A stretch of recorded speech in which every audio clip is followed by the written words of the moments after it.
Well, U.S. Secretary of State Marco Rubio has cleared that India has not raised any concerns over Pakistan's role as a mediator between the United States and Iran. They're concerned about the things they're always concerned about, obviously. India is always pointing to the fact that there are armed terrorist groups operating from Pakistani territory that target India. They're always concerned about that. But as far as the role they played as a mediator and a facilitator in the Iran situation, it never came up. I don't think that they would complain about that. I mean, their issues with Pakistan are different. Earlier on Sunday, while addressing a joint press briefing with External Affairs Minister S.J. Shankar, Rubio clarified that Washington's tactical relations with other countries will not undermine its strategic relationship with India, in a veiled reference to Pakistan. I don't view our relation with any country in the world as coming at the expense of our strategic alliance with India.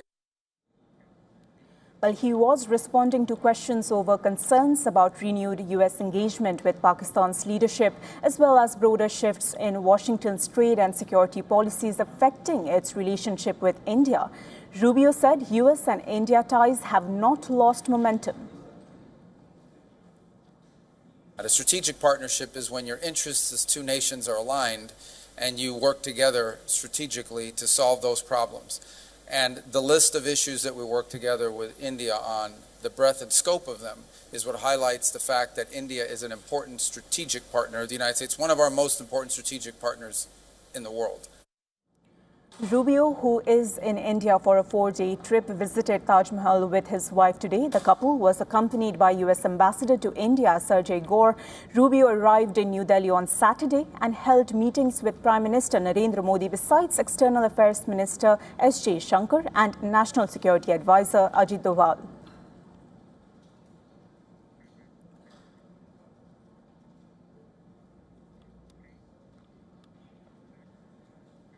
The Quad is set to convene for a high-level ministerial meet. New Delhi will host the Quad foreign ministers meeting on May 26 in a bid to inject fresh momentum into the group. This is the first time since 2023 that India is hosting the Quad foreign ministers. The high-level gathering breaks nearly a year-long gap in high-level diplomatic dialogue between the four member states, India, US, Australia and Japan. The Quad foreign ministers had last met in Washington, D.C. in July last year. However, a leader-level summit has not taken place since September 2024. A scheduled leaders' summit in India was postponed last year. The grouping is likely to discuss Quad cooperation across priority areas, review progress on ongoing Quad initiatives, and reflect on recent developments in the Indo-Pacific region.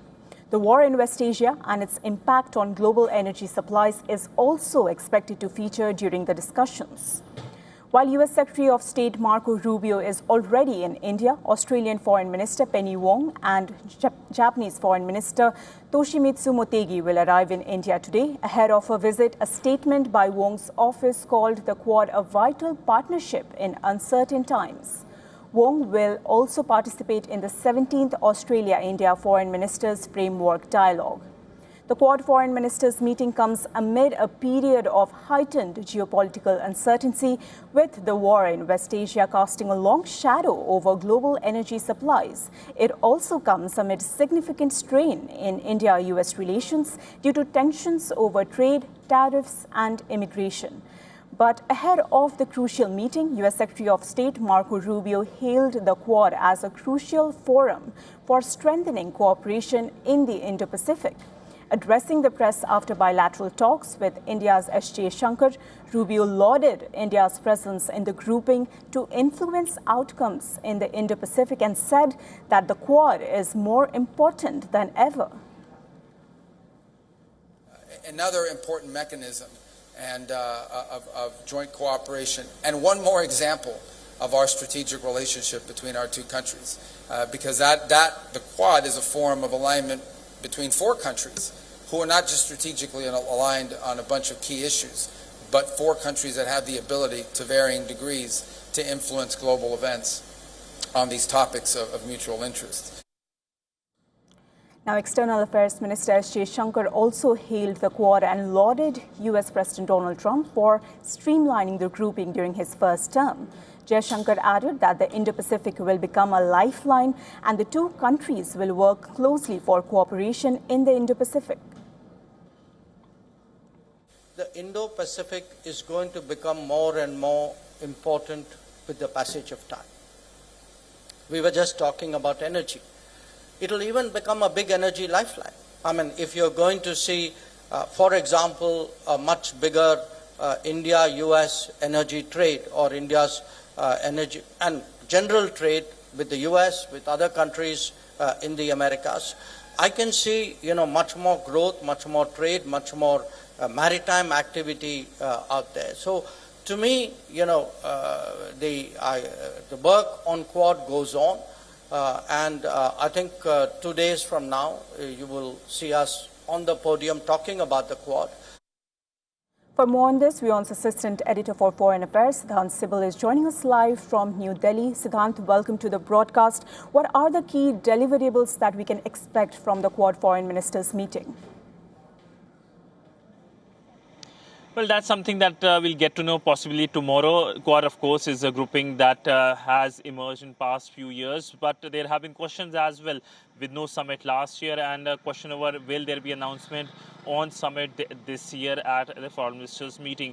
But we know the fact that the foreign ministers are meeting in Delhi tomorrow is a very positive step in the direction when it comes to this grouping of 4 democracies who have been taking practical steps. And remember, Quad is a grouping that is just not formed or emerged in just last few years. It was after the 2004 tsunami that these 4 countries came together. Of course, they lost the momentum when it comes to working together, but it was under Donald Trump's presidency, the first term, that it came about together. First at officials level, then at foreign ministers level. In the Biden administration, during the height of COVID, they met for the first time virtually. And then, of course, there have been regular summits that have been happening. India has been chairs since last 3 years, but we know that in 2024, the summit could not happen here in India, and it happened in US. It was supposed to happen in 2025. Now 2026 has come. So, of course, there are questions over the summit, but essentially this is a grouping that is also seen through the China angle as well. For China, this is a grouping that it sees as in a negative color, but the grouping has always maintained that this has a positive agenda on making sure that for Indo-Pacific there can be practical positive aspects, given the fact that all 4 countries share trust. You're right, Siddhant. As you rightly said, this meeting is set to give a message to the wider Indo-Pacific region as a whole, and we will have to see how it turns out. Thank you for joining us.